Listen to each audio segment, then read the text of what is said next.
Hello and welcome to Times Radio with me, Philip Ingram. Now, today we're talking to Robin Häggblom. Did I say your surname right, Robin? Yeah, I think that works. Fantastic. Now, you're Finnish, but you're a Swedish speaking Finn, but you work for Risk Intelligence as a senior advisor for their government and defence division, and you've got a background in the maritime industry and geospatial intelligence. Welcome to Times Radio. Thank you. Now, we want to talk about the Yantar, which is a Russian spy ship that has once again appeared in British territorial waters and was mentioned by our Secretary of State for Defence for having fired a laser at Royal Air Force aircraft that were surveilling it as it's in British waters. What is the Yantar? Is it something we should be worried about? Worried is a strong word, but it's certainly something to keep an eye on. The Russians have a Directorate of Deep Sea Research, as it is called, which is a um, wonderful little department that is dealing with.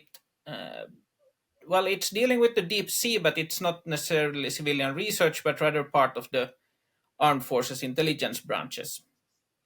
And one of their main assets is this vessel Yantar, which is a relatively new vessel. It is able to operate a number of different systems for mapping the seabed, among other things.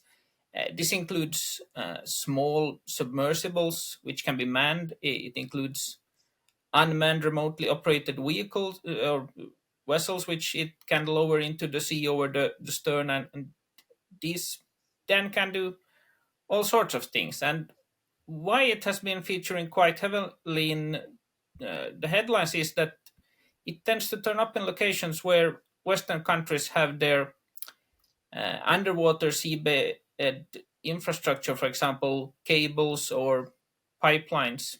So why do you think it's spending so much time in British and Irish waters? Because I've seen several reports of the Yantar over the last year coming into the Irish Sea, the Atlantic Ocean off the coast of Ireland, around the English Channel, going around the United Kingdom and elsewhere.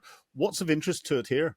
It is often interested in underwater infrastructure, including cables, and with Great Britain being an island, with Ireland being an island, there is a lot of these kinds of cables connecting the United Kingdom and Ireland to the wider world.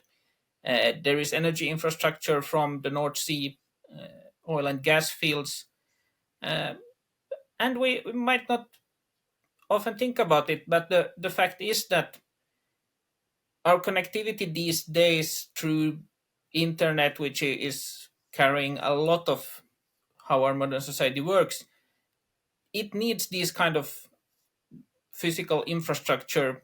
It needs these data cables, and a lot of bad things would happen if these cables were somehow cut. Now, we've seen lots of reports in the Baltic region around some of the Scottish islands and all the rest of it of undersea infrastructure. I'll say that, whether it's the data cables or oil and gas pipelines or electricity connectors being damaged, and the accusations have gone that it's the Russians. Do you agree with that assessment that it's the Russians? And why do you think they'd be doing this? To some extent, it is most likely the Russians. We need to be careful to remember that there are many cases where these kinds of incidents happen by accident. Uh, for example, during bottom trawling or during construction work, uh, or even vessels anchoring in places where they shouldn't anchor.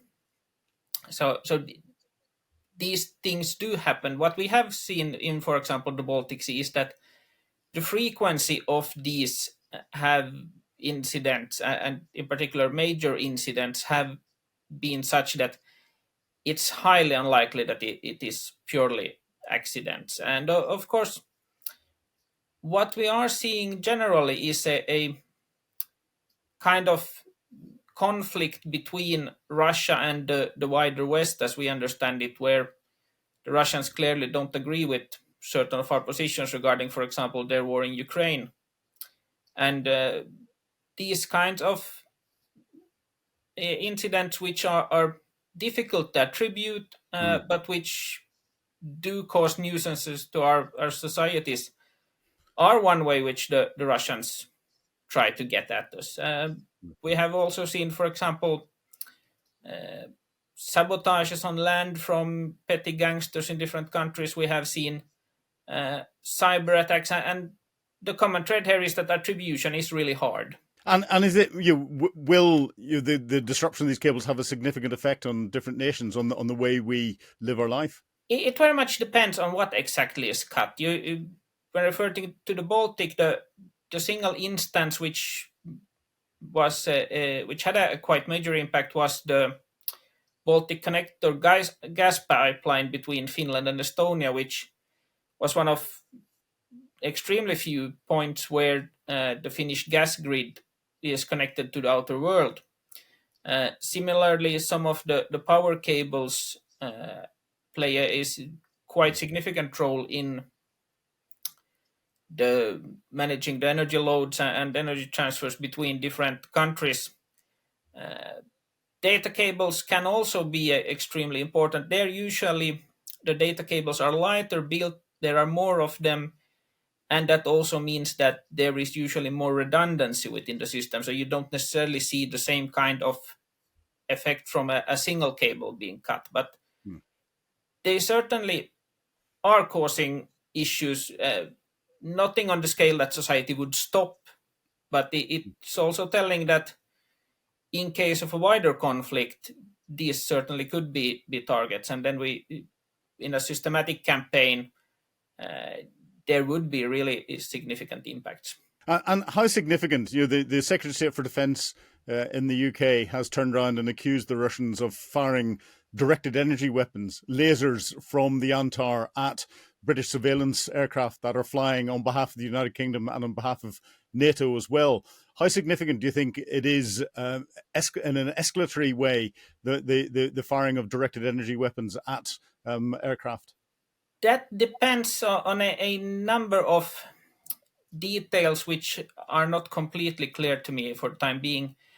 We have seen instances in both with Chinese as well as with Russian vessels where vessels have used their onboard mounted systems, which are laser designators either for missiles or for range finding. And these are rather high powered systems. It's also, if you are using something that is part of the fire control system, this is similar to, say, a soldier aiming his or her weapon and taking off to safety to show that it is a Mm-hmm. provocative measure. In the case of Yantar, my understanding is that this is probably a lighter system, say someone having a handheld device. It's still bad. That is certainly the case. It can lead to different kinds of damage to the eyes of the pilots or someone else happening to look out the window of the aircraft. But it's not in the same way escalatory as if a warship would use its main lasers for the purpose. So, Robin, do you think we're going to see more of this sort of activity from Yantar? Do you think this is Putin trying to put pressure elsewhere to show that he can still carry out his naval activities, even though he's fighting his war with Ukraine? Unfortunately, I do think that is the case. In part, that is simply because Yantar exists. It's a capability they have. It can't do anything useful in the war in Ukraine, so it's one of those they have on the shelf, so to say, which they then can use to sail around and do other things with.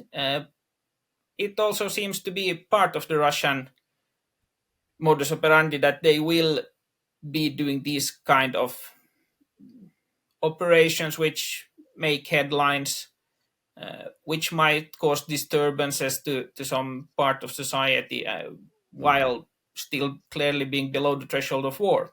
Well, on that note, Robin Häggblom, thank you for giving us your insights to the Yantar and what it's doing and talking to me on Times Radio. Thank you very much.